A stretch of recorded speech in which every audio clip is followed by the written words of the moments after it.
Welcome to Sports Beat KC, the Kansas City Star's daily sports podcast. It's Tuesday, January 19th, and I'm Blair Kirchhoff. We have a two for today, two topics for you. We'll start with beat writers Jesse Newell and Gary Bedore breaking down Kansas's 77-69 loss to Baylor on Monday. It was the Jayhawks' second straight league loss, and that hasn't happened since 2013.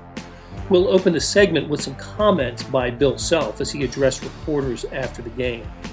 After a break, you'll hear all of Andy Reid's news conference from Monday.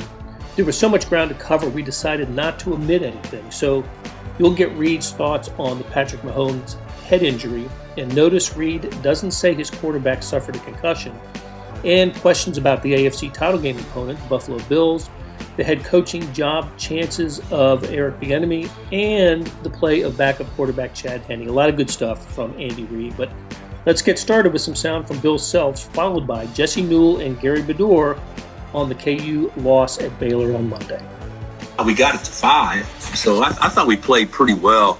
I'll be honest, guys, we played damn well the second half. I mean, they made some, one guy beat us, and he was great, but they made some shots, and of course we made shots too second half. But I thought we played well the second half, and you eliminate our live ball turnovers that led to points. I mean, we played. That's about as well as we played in a stretch. To be honest with you, I thought it was pretty good considering we put ourselves in a hole where we're down 16. But they're good. They're a bad team to play from behind with because of the guards they have, and you foul. They make all their free throws. What were they tonight? 12 to 13. So it was and the wrong guy shot them. So for the most part, but I was, I'm leaving out of here. I'm not leaving out of here mad. I'm leaving out of here disappointed, without question. But you take a couple of things from this. I thought we fought pretty hard. I thought that Ochai and CB obviously shot the ball well. And you shouldn't base your performance just on how well you shoot it. But I thought we did some good things. I thought our bench was better. I thought Mitch and Tristan and Juan all did some good things. But you can't spot a team 13 points at halftime and expect to come back, even though, cut it to 5. And I think I could be wrong, guys. Did we have the ball down 5? And then we underthrew David on the post and they got 2 points, and then we turned it over and 5 goes to 10 or 11. And then, you're playing catch up again. Okay, we got Jesse Newell and Gary Bedore here. The Jayhawks lost to Baylor, second-ranked Baylor, 77-69 on Big Monday. KU's second straight conference loss. I didn't realize that's the first losing streak in league play since the 12-13 season, which is kind of amazing, Gary, when you think about it. It's been that long since KU has lost just 2 in a row, and in that case, in the 12-13 season, I believe it was 3 in a row, wasn't it? Yeah, they lost 3 in a row that year. They have lost 2 games of any kind a couple times. As somebody pointed out to Mitch last night, they lost to the Final Four team of Devontae, and those guys got beat by Arizona State and Washington in Sprint Center, if you remember that horrible game. But they're actually off to their worst start in conference play since 88-89 when they were 3-4. So they don't drop 3 games this quickly after 7 total games in the Bill Self era. Yeah, that was 4-3 is getting to be, moderately alarming if it continues. Yeah, that 88-89 season was Roy Williams' first. Moderately alarming.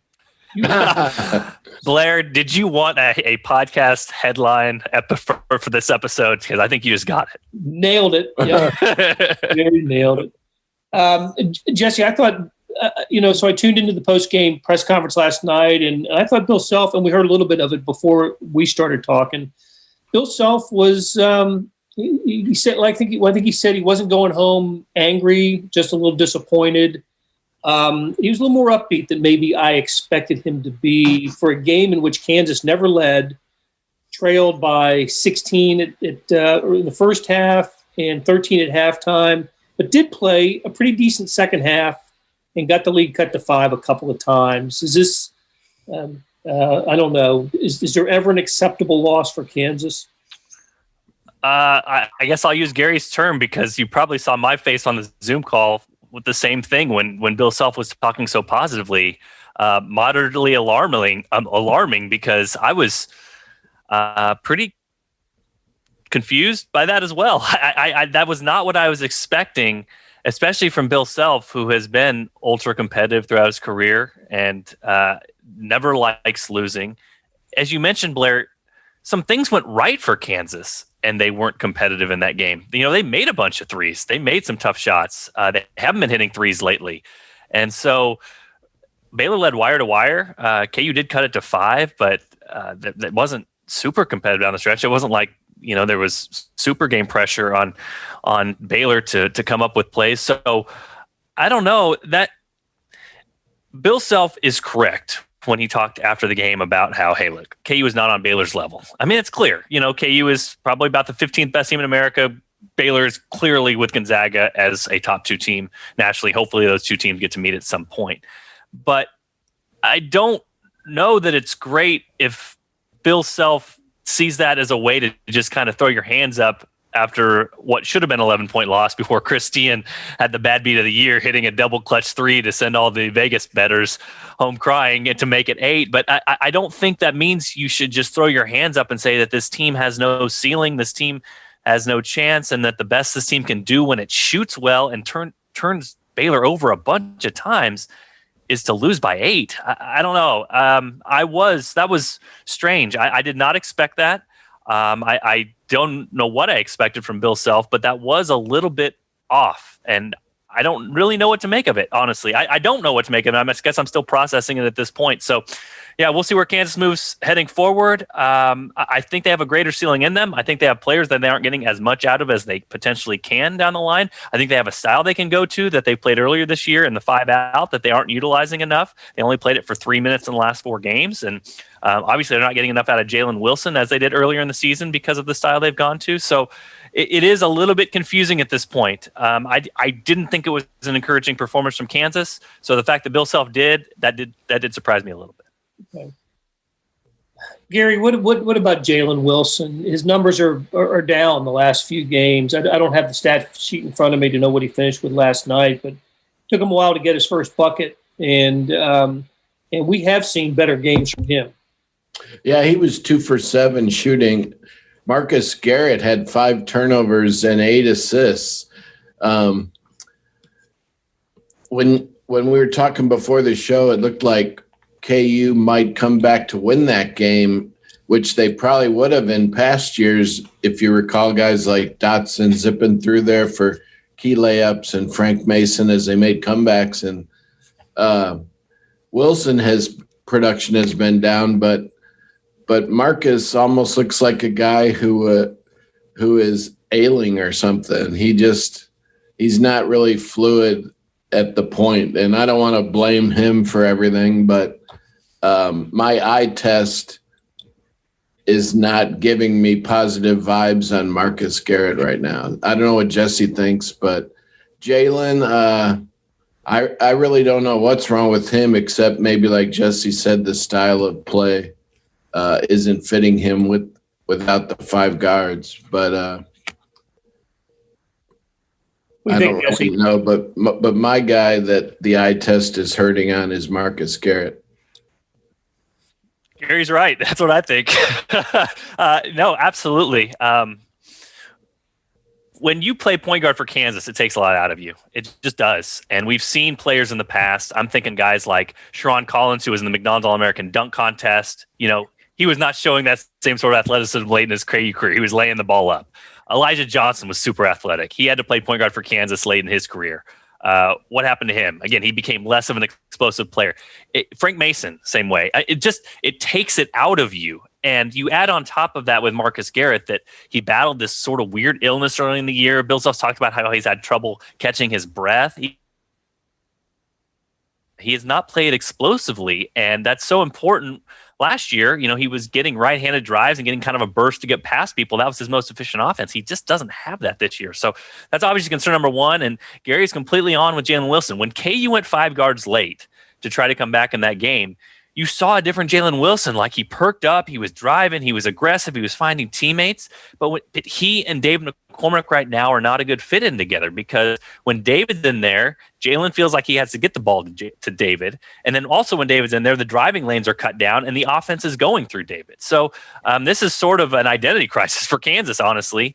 Bill Self and coaching staff kind of need to pick a lane here. I mean, they had a lot of success earlier with Jalen Wilson. He looked like he was going to be an all Big 12 first team type of player. When KU was centering the offense around him, he could drive, he could shoot, he obviously could find teammates. They've gone in a different direction lately to try to feed the ball to David McCormick. And it really, you see those two guys when one is good, one is bad, and they need to figure out, ideally for Kansas, which one are they going to play with? Which one are they going to throw the offense through? And that's, I know we talked about this last week, Blair, when you kind of threw the thing at me about, hey, the Big 12 race is over, but we'll see after the Baylor game. Well, hey, the Big 12 race really is over now. So KU has 2 months to get this thing figured out. And I think that's the number one question. Are you going to run your offense? Or are you going to run your team through Jalen Wilson or David McCormick? I think KU needs to pick a path here.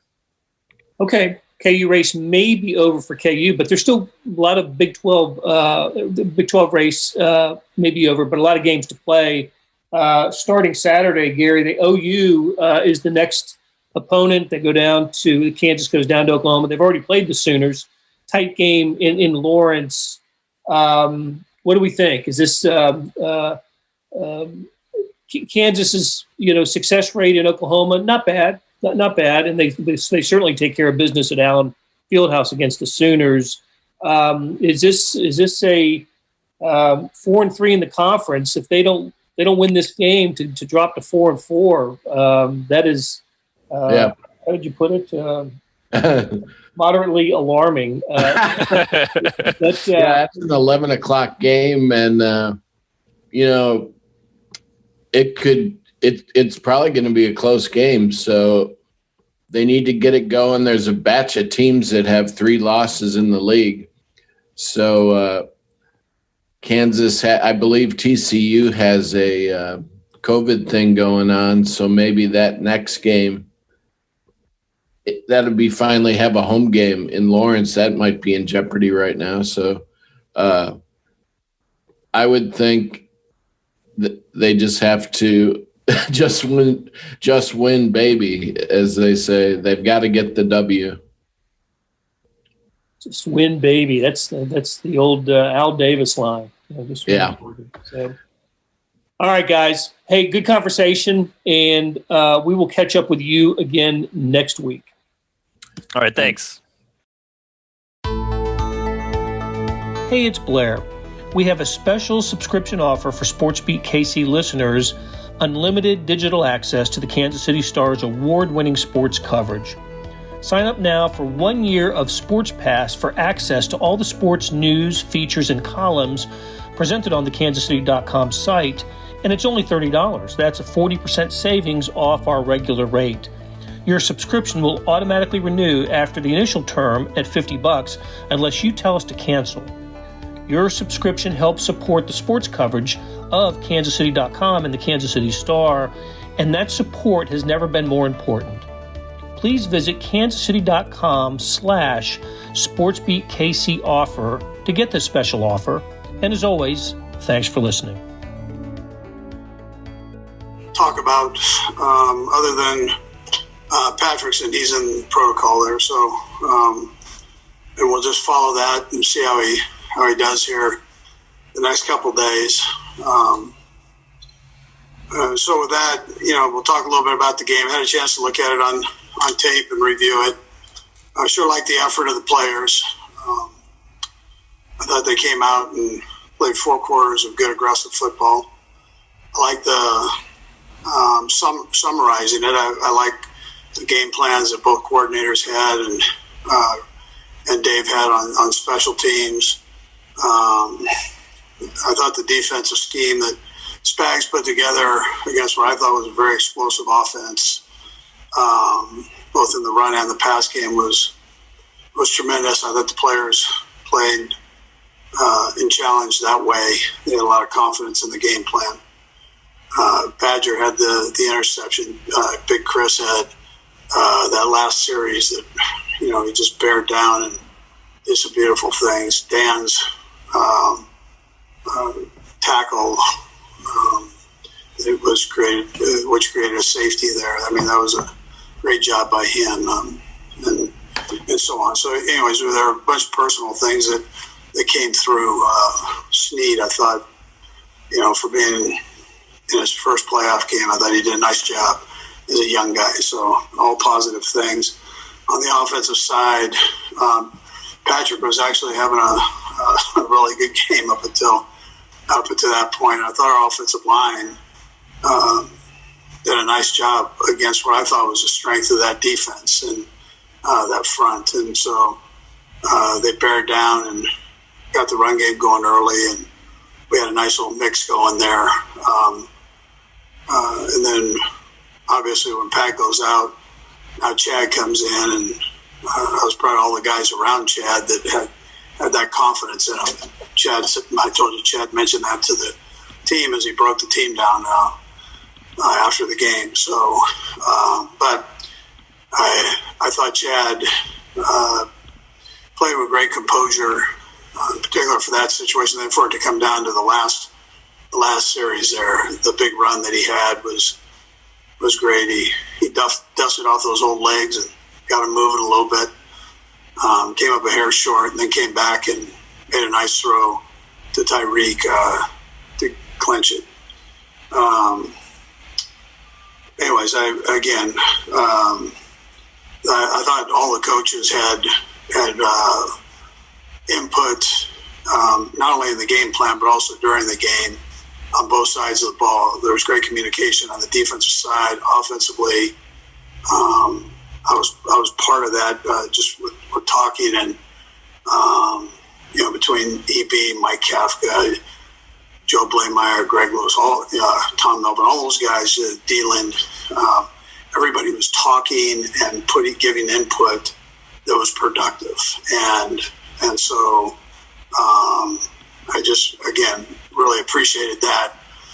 When it came down to the last minute of the game, when sometimes people can go silent on the headset, there was good communication there, and I mentioned that Joe gave a heads up when it was the call prior to the throw that, listen, we might, it was actually the play that Chad ran it, but listen, we might need a fourth down call if you decide to go that way. You get a potential big call coming up here, coach. So, one of those deals. So he gave me a nice heads up. And then Mike Kafka reminded me that of what the quarterbacks had on their script the night before on 4th and 1 to win the game. And EB gave me the thumbs up. I mean, so everybody was involved. It was, and that's really what it's all about. And we'll need that same thing, obviously, coming up this week against a great Buffalo team. So, and I'm honored that we're able to play in front of our home crowd, and I know they'll be out of their minds and help lead us on through this game. So, again, much appreciated all the fan support. Anyways, with that, time, George. Let's go first to Adam Teicher. Go ahead, Adam. Oh, hey, Andy. Regarding the decision to go for it on 4th down, you made that same decision in similar circumstances, obviously, several times this year now. Has your philosophy, your thoughts on trying to convert on 4th down in those situations changed at all over the years? And Brad, I'll have a quick follow-up as well. Well, listen, I think all of us as coaches, offensive coaches or head coaches, whoever is making that decision for that team, would tell you that the philosophy hasn't necessarily changed, but you're going to evaluate things that might change around your thinking. So maybe it's, your football team and the quality of players that you have, and then at that moment, how are you feeling about that situation at that particular time in the game? and so on. I mean, there are a few things that go into that. So I would tell you that obviously this team is, this offense is a veteran group of guys, and I've got trust in them. And, so I just felt that it was okay to go there. I mean, I had another situation down earlier that we didn't go, and we attempted a field goal. So there's a time and a place for everything, and you just try to have a feel on that best you can. All right, and when you do convert, lately you've been trying to throw the ball. When did 4th and 1 or 4th and 2 become a throwing down? Well, I went to BYU, so every down's a throwing down. I mean, that's how that goes. I was educated that way by LaBelle Edwards, and throw any time, any place, and try to keep a little bit of that with me as I've gone forward. So I think if you have confidence in it, Adam, that it's really no different than the run. I mean, you're in today's world. So, anyways, I feel good about it. Let's go next to Herbie Tiopi. Go ahead, Herbie. Hey, Coach. Good afternoon. I was getting ready to say good morning. Good afternoon. You've been around a lot of players who have been concussed before in your career. And obviously there are some days that we're going to have to wade through here. But based on your experience, what is your optimism level that you will have Mahomes available potentially for practice and even for the game? And, Brad, I'll have another question. Yeah, so listen, I mean, Herbie, I just leave that with Rick and the docs. And because of the protocol, it's a no-brainer from the coach's standpoint. You don't have to think about it. You just have to go forward and make sure you have an answer if he's there, and an answer if he's not there. I can't tell you from a medical standpoint where he's at. I mean, I don't know that. So that's their decision, and I just follow it. So. Okay. And then, Coach, yesterday the CBS broadcast caught a little interaction on the sidelines between Tyreek Hill and then wide receivers coach Greg Lewis. I'm curious if you saw that, and what did you say to Tyreek after the game? Yeah, that was they were messing around. It wasn't like that was not I know how it came off, but if you know the term, if you look at 2 minutes or a minute later, 30 seconds later, whatever it was, they're laughing over there. So it's not, that wasn't that's a great room right there. And those guys are very close, and they're lucky to have Greg, and they all know that. So he's been there, done that. He's got a great feel for those guys, and I think if you talk to both of them, they tell you that they were just messing around with him. So. Let's go next to Bob Fesco. Go ahead, Bob. Hey, Andy, what was I guess maybe the deciding factor that made you decide Chad Henne was the right guy for backup for you guys when you signed him a couple of years ago? Yeah, so listen, I mean, it came down to both those guys, both Chad and Matt. We're lucky to have both of them. It was almost a flip of a coin. Both of them had strengths that we liked, and Chad. Not that I mean, listen. Both guys have been successful here, so I don't want to compare the two. I want to just tell you that I think Chad's strengths are he's a tremendous leader. He's been there as a starter, and he's been there as a backup. And I watched what he did as a backup and how he handled those situations that he was in, and I thought he did that well. And I thought it'd be a great fit for a young quarterback like Pat to have a good support unit that had some experience. Let's go next to Nate Taylor. Go ahead, Nate. Hey, Andy, this may be secondarily on the injury with Patrick, but he did suffer what appeared to be a toe injury in the first half. Is there any update on that injury and how that may play a role if he is allowed to practice, if he is clear from the protocol? Yeah, I think he'll be okay there for right now, Nate, with the toe part. Yeah, I think we'll be all right there. Let's go next to Vahe Gregorian. Go ahead, Vahe. Hey, Andy. Brad, I'll have a follow-up after the first question. Andy, yesterday you seemed really just moved, actually, by how the team picked it up when Patrick was hurt. I wonder what that tells you could expect out of the mindset next week if Patrick can't play. And then, Brad, I'll have that follow-up. Yeah, listen, I mean, all the guys have confidence in Chad. I mean, it was if he has to be in there, just like they did Matt the year before, and it's the way those guys handle themselves. And so I don't think that wouldn't change if he has to play. I mean, I don't think twice about that. If Pat can't go, then Chad jumps in and rolls. And the other thing, Andy, obviously the running game is part of Patrick's game, and it's important. I just wonder how do you process the risk reward in situations with Patrick and the run? I mean, obviously it's hindsight that he got hurt, but what goes into your decision making? Yeah, it does happen. I mean, listen, it happens. It just hasn't happened much to him over time here, so that'll still be part of the game. Depending on what the play is, as we go down the road. Let's just see how things work out this week for him. See how it works. Let's go next to Sarin Petro. Go ahead, Sarin. And Brad, I'll have a follow-up as well here. Just to kind of go a little bit further on that, can you I don't believe you've run the quarterback sneak since Patrick was hurt in the game in Denver with the kneecap. There are a lot of people wondering what's the difference between risking in a sneak versus being okay in the option. Is it a play that generally you think is safer, gives him more chance to protect himself? Is there a difference between the safety issue and those types of different plays, those types of quarterback run plays? Yeah, so Saran, I get you a little bit more out in space. The ones that we use here, as opposed to going up the middle and just stating the obvious, but yes. Okay.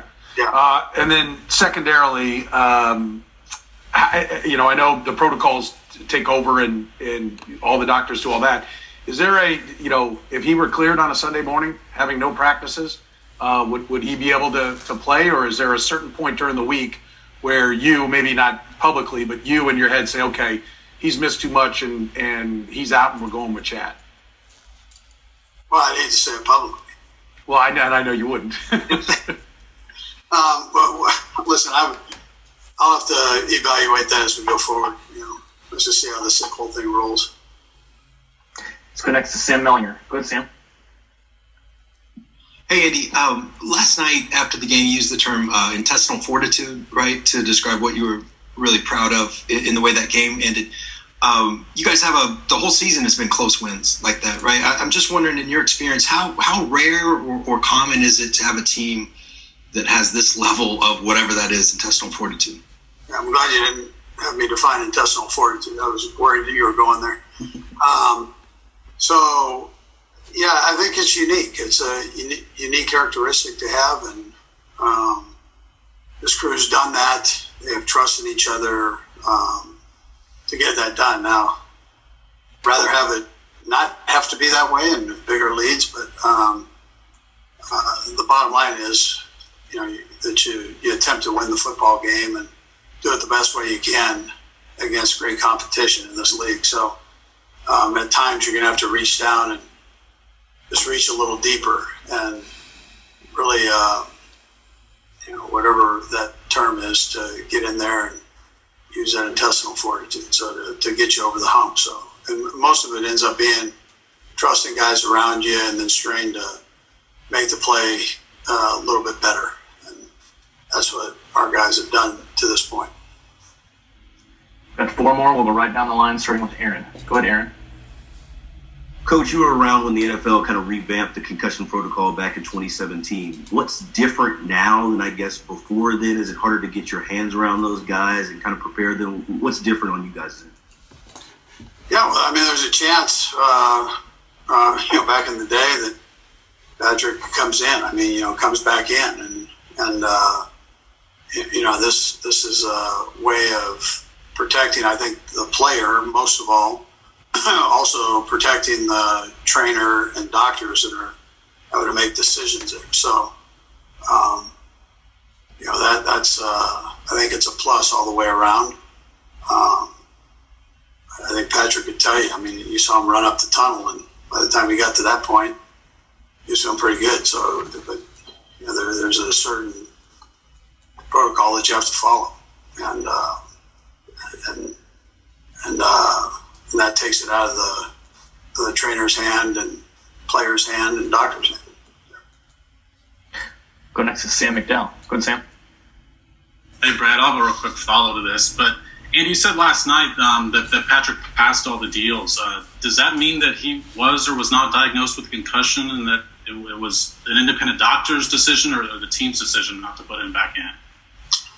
Yeah, so he didn't – yeah, he passed it. When you still have to go through all the protocol. There's a day-to-day plan on that and how they go about it. So especially if a player staggers right there and they've got to go through some things. So, that ends up being important. And then I'm sure you've chatted with him today, even though he hasn't been in the facility. What's the message as far as how he's feeling today? Well, he felt good enough not to have to do a press conference. We'll go next to Michelle Steele. Go, Michelle. Hey, Coach. You've talked about Eric Bieniemy in the past, I know, and his role in the Chiefs' run of success. Is it confounding to you maybe that we're in another hiring cycle and he just hasn't gotten that opportunity yet to be a head coach? Yeah. Everybody knows what I think of Eric and what kind of head coach I think he'd be. And maybe the best thing I can tell you is I hope he goes to the NFC when he has that opportunity. But if whoever gets him, I think is a very lucky organization. Somebody that I've come across, one of the few people I've come across that has the leadership skills that he has, the ability to lead men in this crazy game that we're in, and for those guys through his leadership to play at a Pro Bowl level. And so when he gets his hands on you, figuratively, he does wonders with athletes, and he's able to maximize their abilities on the field, and he gives them that extra boost to be a productive person off the field, and somebody that I would love my son to have played for. And we'll go last to Pete Sweeney. Go to Pete. Brad, if you don't mind, I have just one quick thing after this. But, Coach, I know this is a hypothetical right now, but Chad has to go. From what you'd be willing to share, just how drastically might that change your strategic plan this weekend? Yeah, so when we were in the game, there wasn't anything that I had to stay away from on this game plan. When Chad was in there, and I checked with EB and Mike on it, and they were comfortable. I checked with Chad on it. He said, just call it the way you had planned. So that's how we went about it as we sat down there and gathered our information. And then my other thing was you mentioned Joe, and I believe that's Joe Blymeyer a lot this year. We know how you feel about Bieniemy and Kafka. How bright is his future based upon what he does day to day for you guys? Yeah, nice, sharp. We're blessed with that. Corey Matei is another one who works with Andy Heck and works with all that RPO game and does a great job there. Joe Blymeyer, Mike Kafka. I mean, these are all good young football coaches that are going to be coaching a long time, I think, in this league. So smart guys, and I don't want to slight, Greg Lewis and Thielen and Coach Heck. I probably don't talk enough about. He's a tremendous. He does a great job. That'll do it for today. Thanks to our production staff and everyone who helps make SportsBeat KC happen. Derek Donovan, Beth Welsh, Monty Davis, Jeff Rose, and Chris Fickett, and Savannah Smith. Tip of the cap to Jesse Newell and Gary Bedore for stopping by and talking Kansas basketball. Links to their stories and Chief stories can be found in the show notes and on kansascity.com. Hey, we got another deal for you, especially for those that want to deep dive into the Stars' terrific Chiefs coverage. Now that the playoffs are here, for a limited time, you can subscribe to Sports Pass for 99 cents a month. That's right, 99 pennies a month. After 3 months, it auto-renews at $5.99 a month unless you cancel. How do you get it? You go to kansascity.com/sportspass2020. That's kansascity.com/sportspass2020. Do you want more than just sports coverage? Check out the entire Kansas City Star product. Sports news, features, commentary, and analysis, the whole thing. You get all the stories written by my talented colleagues, plus additional news, sports, and business coverage with the e-edition. The details for all of these deals can be found at account.kansascity.com/subscribe. And if you're having trouble hunting down any of these offers, send me an email, bkirkhoff@kcstar.com, and I'll get you to the right place. So whether it's a sports pass or the full subscription, you're getting and supporting the best sports and news coverage in Kansas City and helping us produce programs like SportsBeat KC. Thanks for listening, and we'll be back on Wednesday with another episode.